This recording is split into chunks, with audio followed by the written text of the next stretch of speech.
This is the Roller Coaster Podcast, and I'm your host, Lucy Q. Life is a wild ride. It has twists and turns. It's scary, exciting, and downright fun. So throw your head back, arms in the air, and come along with me for the ride. Life is like a roller coaster, baby, baby. I wanna ride, ride, ride, ride.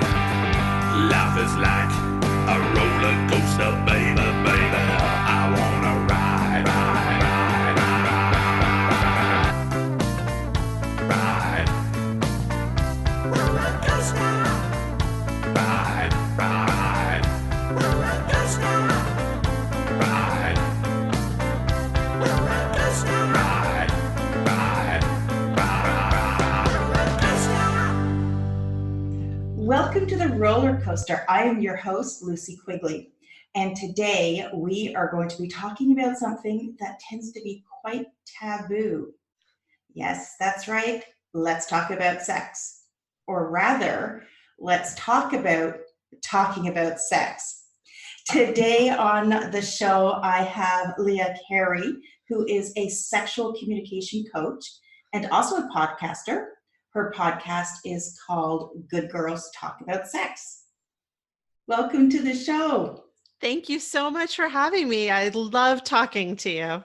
Yeah, it's, in our initial conversations, we just started chit-chatting like we were old friends. Yeah. But it was something that you had said in our initial conversation that really got me thinking this morning, because I was trying to figure out when I first, learned about sex. We have your typical, you do your sex ed in school, starts at grade 5, and they talk more about, the mechanics of sex, more for the conversation of pregnancy prevention.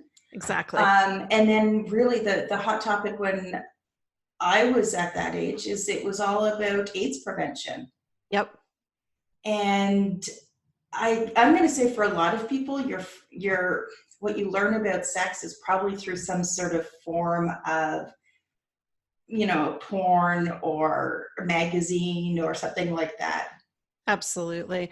Yeah. So this is actually a question that I ask the guests on my show, Good Girls Talk About Sex, is where did you first come in contact with the idea of sex or the concept? And the answers run the gamut from I found my dad's Playboy magazines, or I found my brother's Playboy magazines, to some women will say, I got on a rope swing at age 5 and I felt this thing that I had never felt before. And I was like, ooh, that feels really good. I want to try that again. And they had no understanding of what that was because, like you said, we don't talk about this.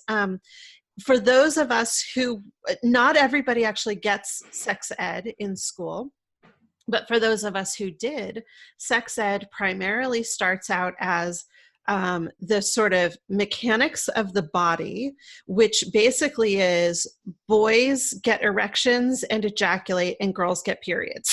So it's like there's some understanding that this whole sexual thing is going to be fun for boys and awful for girls. That is the setup right from when we're in 4th or 5th grade. And then as we get a little older, sex ed turns into pregnancy prevention and disease prevention. There is never any conversation about how to have a healthy, happy sex life. And then we wonder why our kids are growing up and, going out on these, I don't actually think there's anything wrong with one night stands as long as you're doing it with some, intention and you're getting something out of it. But we wonder why kids are going out and having all these crazy sexual adventures and then they settle down and we expect them to suddenly know how to have a healthy, happy sexual relationship with a partner. But we've never taught anybody anything. How are they supposed to know? And as a parent, because we have two, I'll call them boys, but they're actually young men, they're 17 and 20. If we've never been taught how to have that conversation or to hold that conversation, it's really hard as a parent to turn around and have that conversation. Now, I'm a little bit more open when it comes to discussing a variety of topics. So it's not that it's ever really been a barrier in our house, but it's, you know, when do you sit down and have this conversation? It's, you know, and I cannot, and, you know, my family's British. So, you know, it's, you know, things are always proper. So there was no way any of these conversations were really held in my house. It was just, and, you know, I think like most people, you sort of stumble through sex, you know, it's usually some, you know, encounter with a, you know, a partner when you're a teenager, and you just kind of fumble your way through it. And, you know, it's not till later on you actually stop and think to ask, wait a second, you know, what's actually supposed to be going on here? Yeah. So one of the things I get a question a lot from parents about, like, how do I talk to my kids about sex, or how do I teach them about a healthy, happy sex life? And I work with adults. I have no claim to, you know, to teaching sex ed to young people. It's not my specialty. But what I do know, I believe to the very core of me, is that kids learn from what they see. And so my goal is to work with adults, to work with parents, to create a healthy, happy sex life between themselves, knowing that that is absolutely sort of just through the natural way of things going to translate itself to the kids. Not because the kids are walking in and seeing you having sex. I'm Oh, not God.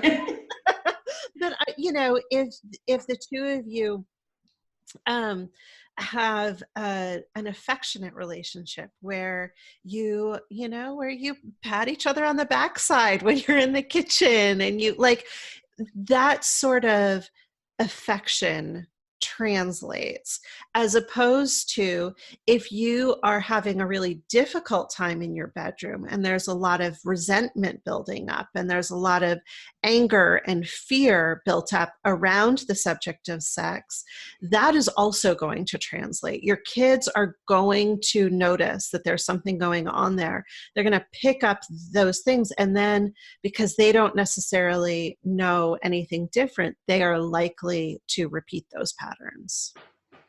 So going back to, you know, tension and problems that, you know, people maybe experience in the bedroom. And I've, you know, I've spoken to a lot of women that have also, you know, they've had their own challenges because, you know, something that should be quite natural for us, but orgasm is extremely difficult for a lot of women. And, you know, I'll be the first to admit, as women, we are complicated creatures and everything affects everything else. Yes. And how is it that, you know, we can start to communicate with our partners if it's not something we've ever really done before? You know, what are some of the ways that we can begin that conversation, and what's the right setting for it? Because it's not, you know, it's not an easy thing to bring up. Yeah. So there are like 3 or 4 different questions all embedded in that one question that you just asked. So I'm going to try and pull apart a few of them. The first is this question of female orgasm. Yes, we are complicated. You know, I joke about this with my partner. Wow, it would be so nice if I just had this, you know, I have a male partner. If I just had this thing that sort of pretty much worked the same way every time. Yeah. But as women, our stuff not only works very differently from one woman to the next, but tends to work very differently from one year to the next, 1 month to the next, 1 day to the next, especially at different parts in our cycle. So, so yes, the female orgasm can be complicated. And part of what complicates it is that we have this idea of how the female orgasm is supposed to work, which is that, and I'm going to talk about this in terms of heterosexual sex. You know, there's part A, you know, tab A, and it's supposed to insert into slot B, you know?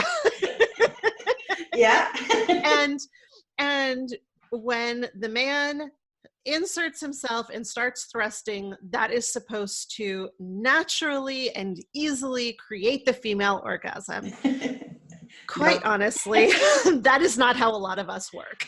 Yeah. And so we feel like we're the ones who are broken when he's thrusting away and we're not coming to orgasm. We think, oh, there's something wrong with me, that I don't do it the way that I'm supposed to do it. My body doesn't respond the way it's supposed to respond. And particularly people who have watched a lot of porn are going to have that idea magnified to the nth degree, because that's all that porn shows us is part A into slot B, thrust, everybody has massive orgasms, and then you move on to the next scene. That's not the way a lot of us work. A huge proportion of women do not come to orgasm through heterosexual intercourse, just like, you know, the traditional thrusting. That is not a way that many women, no, let me say that differently. There are many women who do not come to orgasm through that mechanical thing. I'm one of them. And I spent a long time thinking I was broken. For me, I need to have external touch. I need to have my clit touched. I enjoy penetration, but it's more important for me to have external stimulation. And quite frankly, that doesn't happen. Even if my partner reaches down and touches me during penetration, it's not likely to happen for me.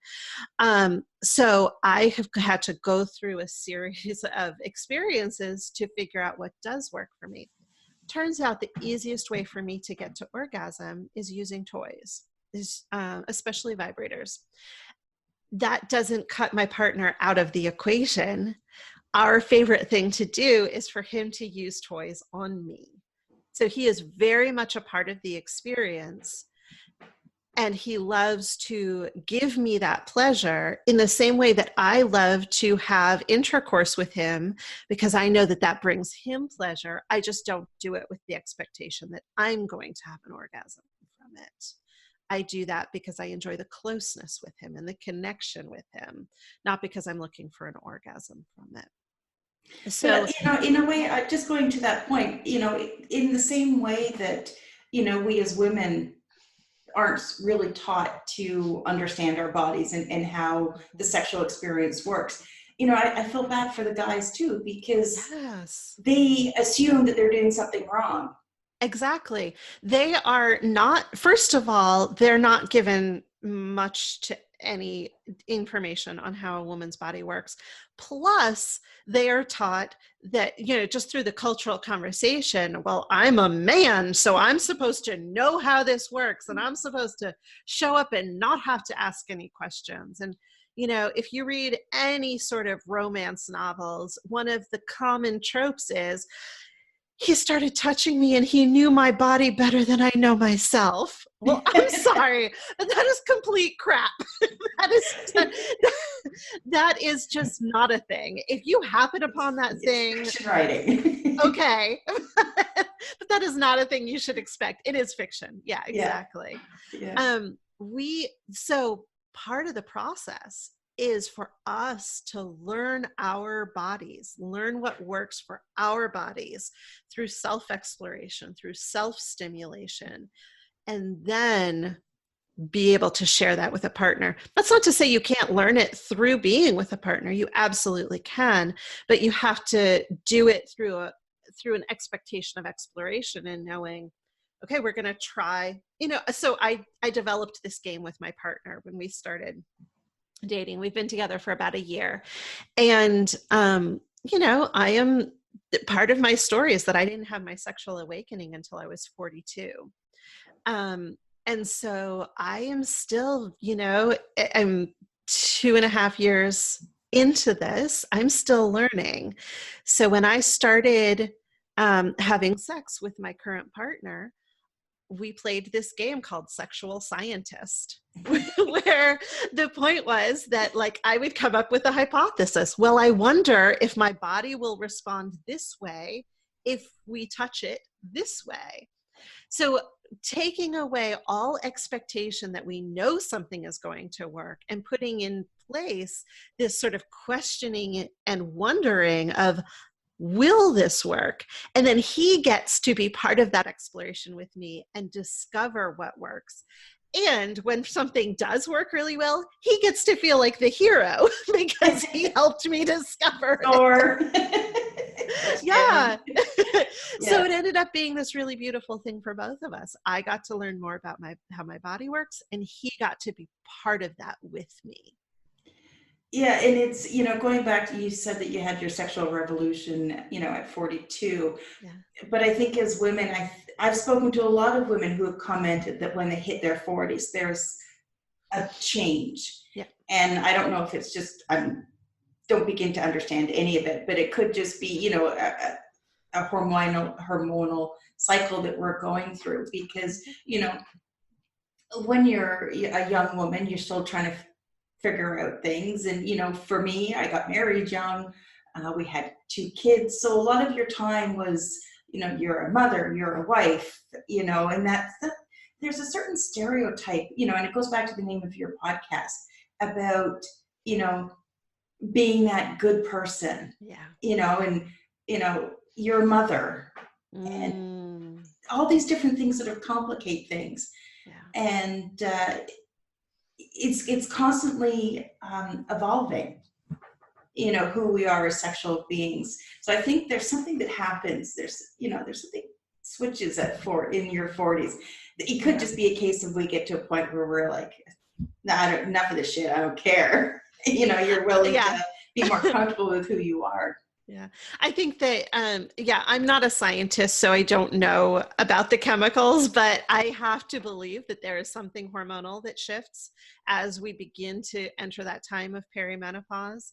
At the same time, I think those other things that you talked about are absolutely part of it. Like, we just get to a point where we're like, yeah, this hasn't been working, so let's try something else, and there are less, and I have talked to a fair number of women who exactly like you just said, like, I'm a mother.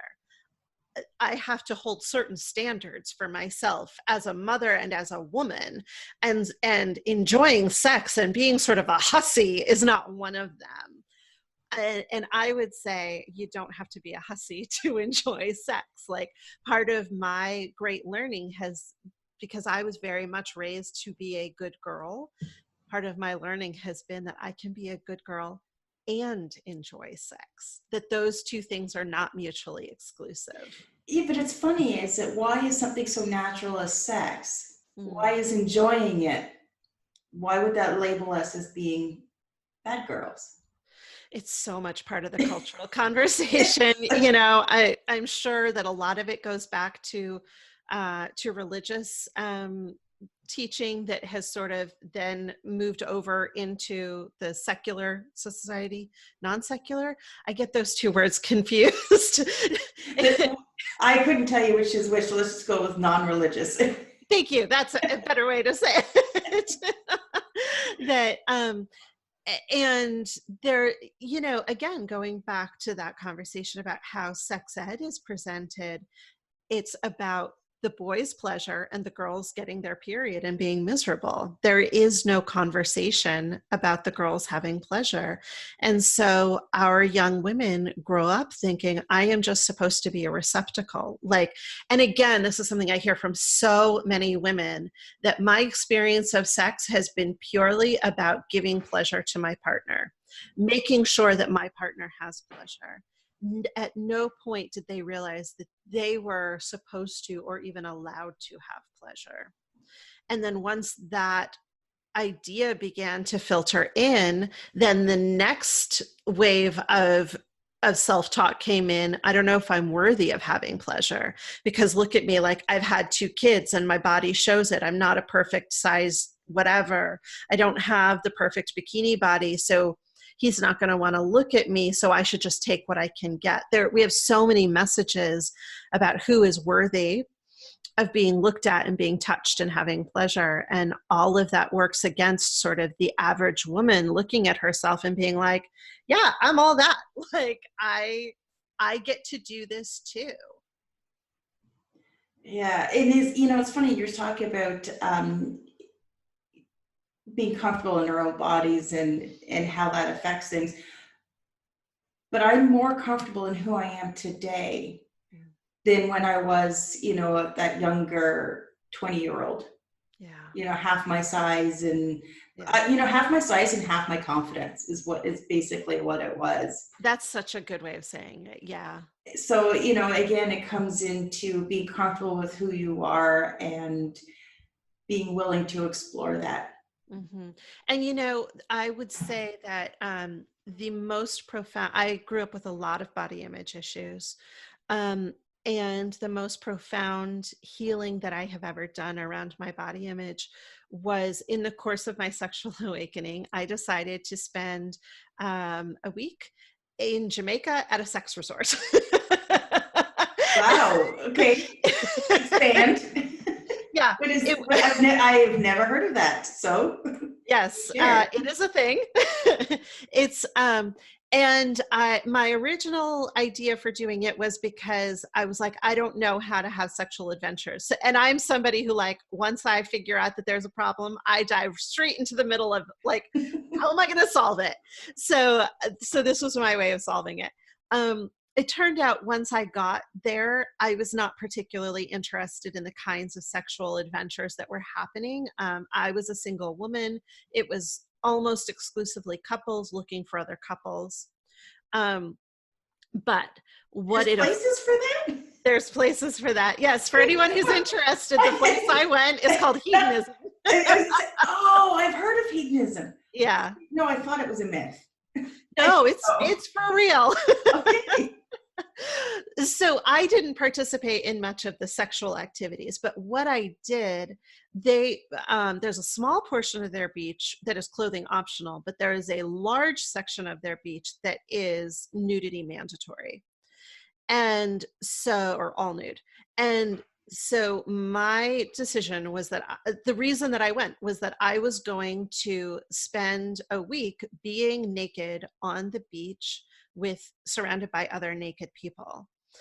And as bizarre as it sounds, this was the most healing thing I have ever done around my body image, because I saw other women who look like me. I Hmm. saw other women with all sorts of bodies, not the perfect, you know, little bikini body, but women who were, you know, and I don't want to make it about size, because that then again makes there some value judgment on who's small and who's large. But if I'm comparing my body and I'm seeing women who are 300 pounds rocking it nude on the beach, and I'm seeing that other people are looking at them with desire, suddenly I'm looking at my own body and being like, I fit in here. Like, it's not like I took my clothes off and somebody told me that I should leave because I didn't look right. I mean, and that is really our fear, right? That we're going to be Yeah. told that that we're not allowed to be there because we don't fit in.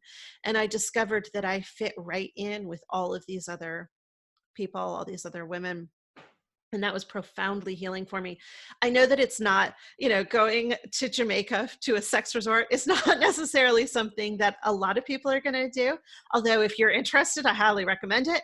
Um, but even just like going to a regular beach and looking at all the moms in their swimsuits, and God bless the women without perfect bodies who are rocking a two-piece, and really paying attention to them and attention to the fact that they are full, vibrant, interesting people, and they look just like you. Yeah.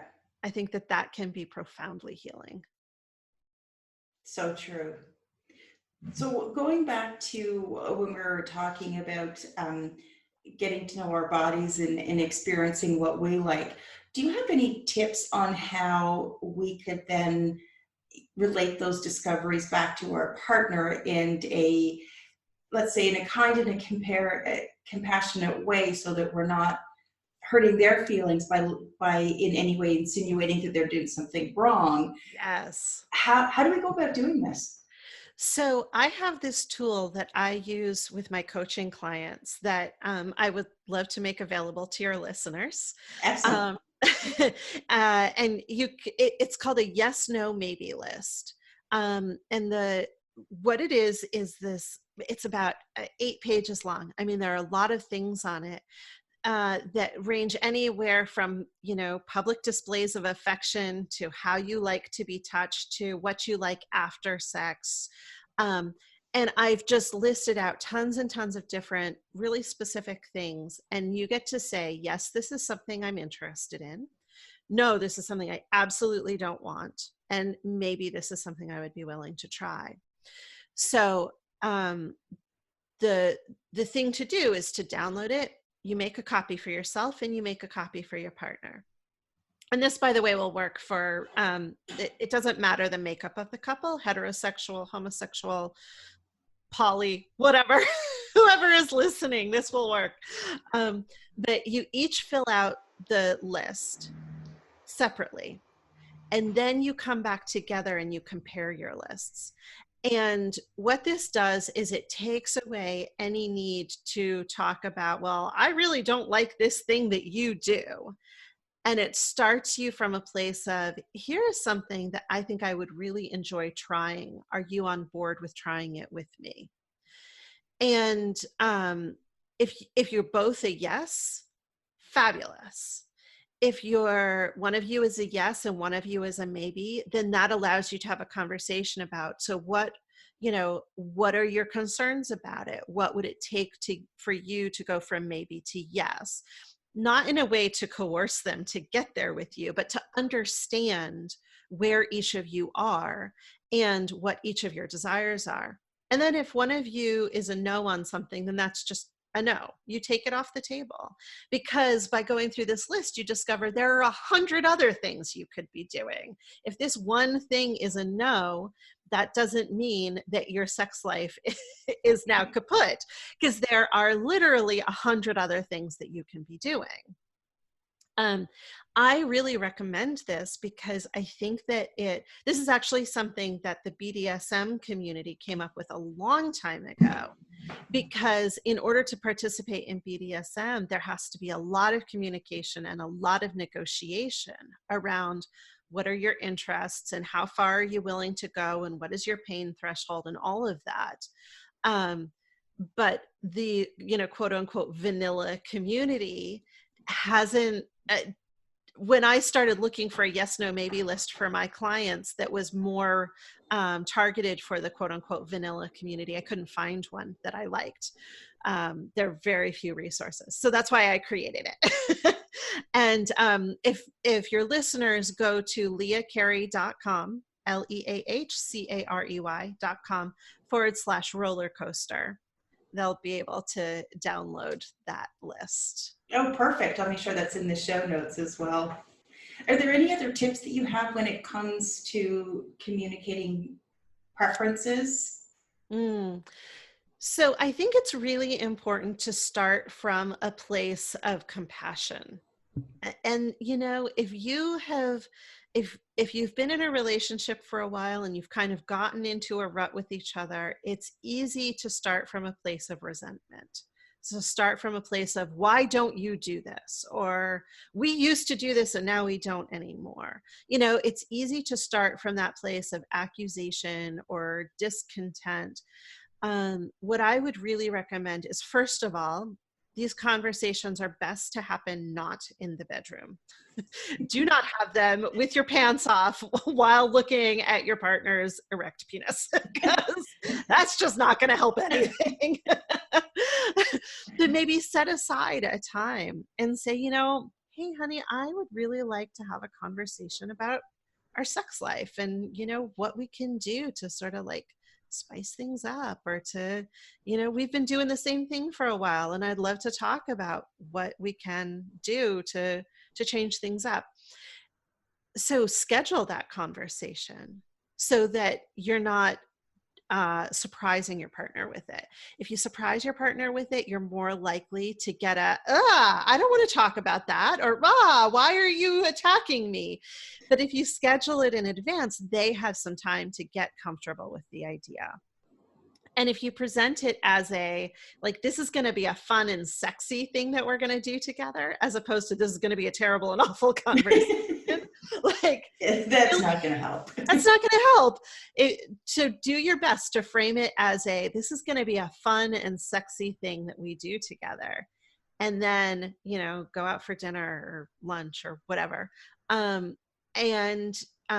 If a lot of people, I think, are familiar with sort of the compliment sandwich, to start with, here's something that I really love about what we do together. Here's something that you do so well and I appreciate so much.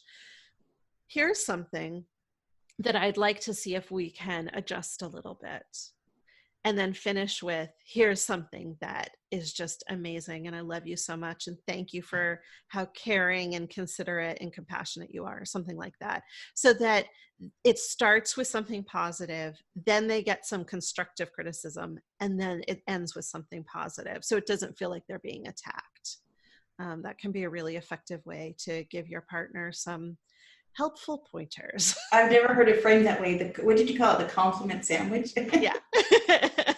That's actually a really good tool. I can see many benefits to that. Absolutely. It works in a lot of places.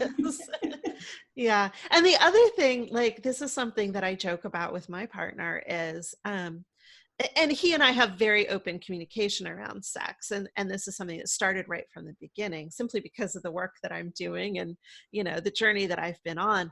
But I will joke with him like, oh, I just added something to the, what do I call it? The user manual, to my user manual. Like, I'm adding another page to the Leah Carey user manual.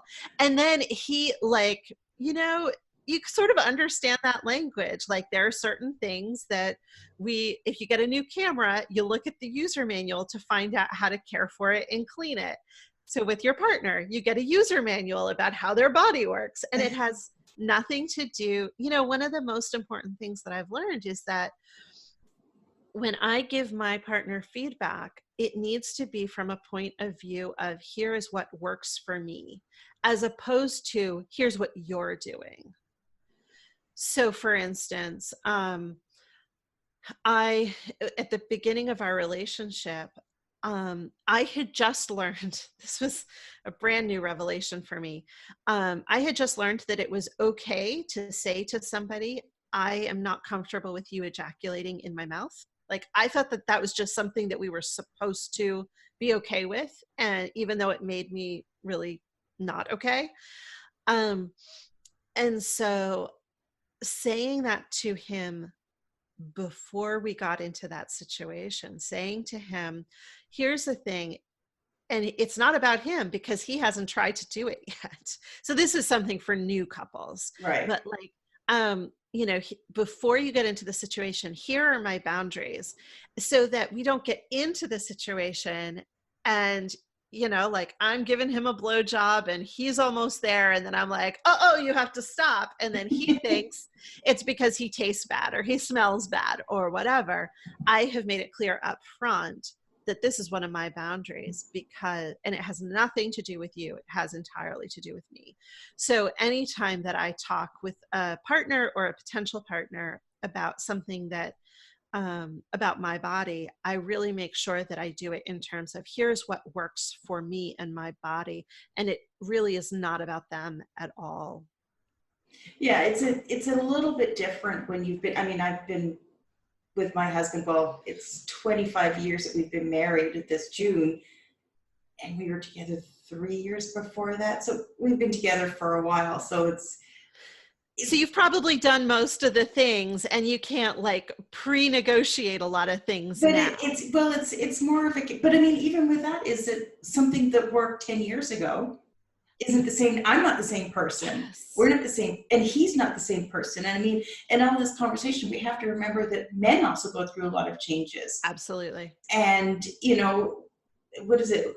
Men peak when they're teenagers, and women peak when they're menopausal. It just doesn't seem to match up that way. But it's also understanding that they have their own changes that they're going through, things that are new to them. Yeah. And a lot of guys are very sensitive about this subject. You know, a lot of men walk around when they're talking about sex, they're all sort of macho and what have you. But really, we're all emotional human beings, and we have to acknowledge that we may have insecurities, but so might our partners. Absolutely. And I think that that's so important to acknowledge. And thank you for saying that we change over time, our partners change over time. And what we loved 10 years ago, or even a year ago or 6 months ago, may not work for us at all now. And so this conversation about sex is not a one-time thing. This is an ongoing conversation. Something that I suggest in this yes, no, maybe list is to revisit it every 6 months to a year, because some things that used to be no's might now be maybes. And some things that used to be yeses might now be no's. And that is natural. It's okay. And sort of building in the expectation that things will move and adjust and shift is not only good, it's important. So you shared with our listeners your website. Are there other places that people can follow you? Absolutely. So first of all, please come listen to the podcast, Good Girls Talk About Sex. It is each episode is an in-depth conversation with one woman about her sex life and her experience of female sexuality. We do get really into the nitty gritty, but it's not salacious. It's the kind of conversation that you would have with your girlfriends, you know, over a bottle of wine at midnight. Or two. Yeah, exactly. So there's that. I also have a relatively new YouTube channel, whereas the podcast is me talking to other women about their sex lives. The YouTube channel is me talking about my experiences and what I have learned. And you can find that at youtube.com/I am Leah Carey. I'm also on Facebook and Instagram at I am Leah Carey. Excellent. Well, thank you so much for sharing all of your advice with us today. I'm sure it's going to help a lot of people. And don't forget, if you want to get that yes, no, maybe list that Leah has put together for us, it will be in the show notes. If for any reason you can't find it, make sure you do send us an email at hello@therollercoasterpodcast.com. Well, Lucy, thank you so much. This has been a real joy to talk with you. I'm definitely thinking we're going to have you back so we can explore some of these topics a little further. Anytime.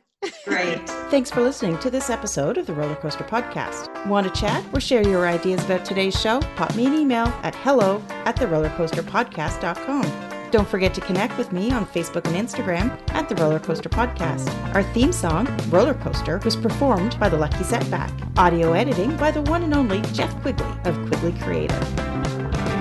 Life is like a roller coaster.